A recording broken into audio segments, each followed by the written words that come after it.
Hey, it's Ellie. Welcome back to another video, or hello if you are new. Today I am back in my New England zoo, working more on the red fox habitat, or what will eventually be the red fox habitat. So I went into this portion of my zoo mostly just trying to make some natural areas, something that felt like it would actually exist. And so I've mentioned in a previous episode, but I've been taking a lot of inspiration from the Acadia National Park because it's right in the area that I'm building in, and it feels exactly the vibes that I'm trying to have for the more like natural parts of this zoo land. And so I built this small hiking trail. It really doesn't go far into the actual like trail itself does not go that far for the guests to walk in. It goes to a small like picnic area with some benches and is right along the road, but obviously the point is to insinuate that people would be able to go and walk into the forests and go along some other trails that exist. And so I've been building this with that in mind, but at the same time, I did know that I wanted to put a red fox habitat in this area as well. And so I decided to just build the area first. I wanted to make it look good. I wanted to make it feel like the national park that I am sort of drawing my inspiration from, and really just capture this without being tied to making it a zoo habitat, you know what I mean? So like, I knew obviously I was gonna have to put in like a feeding area and some enrichment items and whatnot, but I didn't want to build this area around that. I wanted to find clever ways to put those in. So I really just didn't even put the habitat barriers down. I did nothing. I just built this area the way I wanted to. So it does have this little parking area with a kind of cliffside and some fencing just to make it obvious that there's man-made influence in this area, and then a small set of stairs, and then it really just goes on into the habitat. However, I should probably mention this. This is not a walkthrough habitat. The red foxes do not walkthrough capabilities. And also, I'm not using proper barriers in this zoo because of what my goal is to make it a natural area. It would be stupid to have giant fences there, so I have my animal escapes turned off on the sandbox zoo, so they will stay in their area, but obviously this is not really going to be a zoo for like proper playing and managing. This is definitely a creative build, I would say, which is not the case for Summit Sanctuary. I do think you could play and manage that zoo if you wanted. It's certainly not efficient, but you could play in it. This one, probably not. This is something you're just gonna, you know, around in maybe for a little bit. Or pan around it, I should say, because it's a game. And that, I mean, that's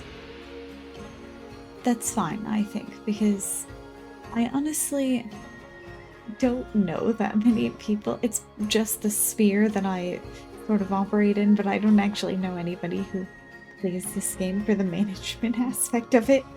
I'm sure there are people who do, maybe even some of you are watching who do that, but personally, I feel like this is just a game for people who love animals and love to build and showcase how they can build for animals specifically instead of people.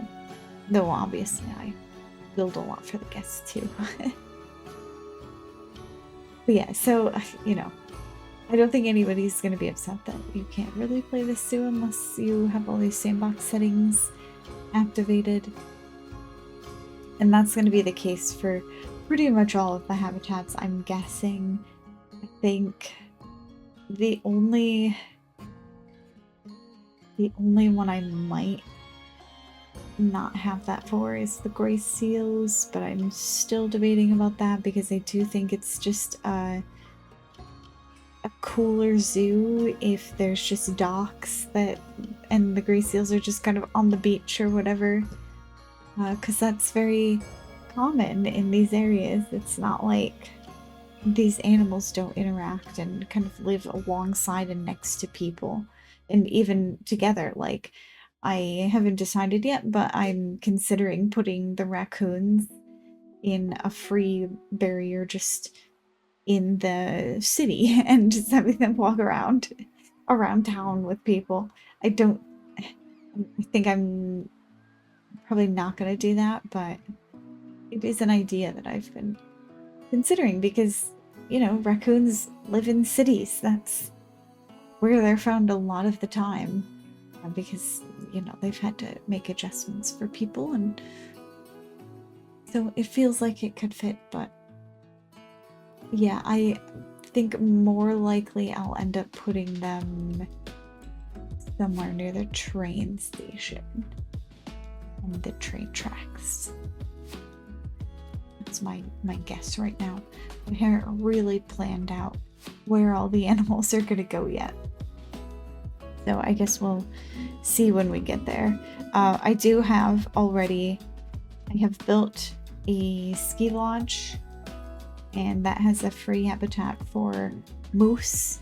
And so the moose will be on part of the ski slopes. I did do something sort of intentionally, which is that the habitat for the moose only goes on 2 of the 3 ski slopes, and the third one that is not in the habitat does have an actual path and walkway for the guests to walk up the ski slope.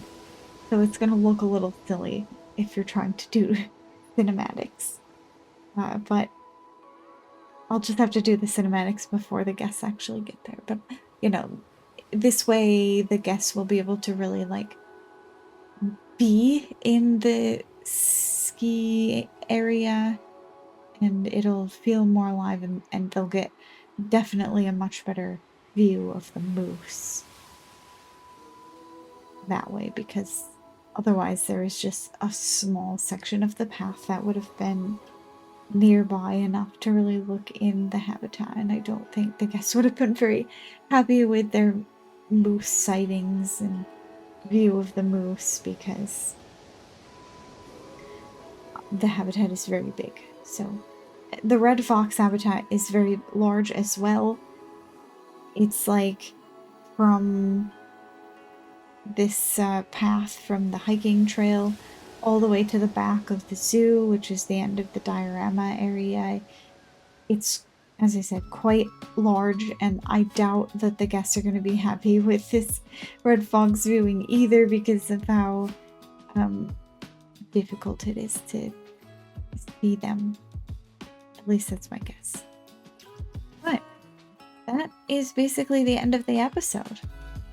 So I hope you don't mind these shorter episodes. I think I prefer them. I think I'm going to stick to it. But let me know, I guess, if you have a different opinion.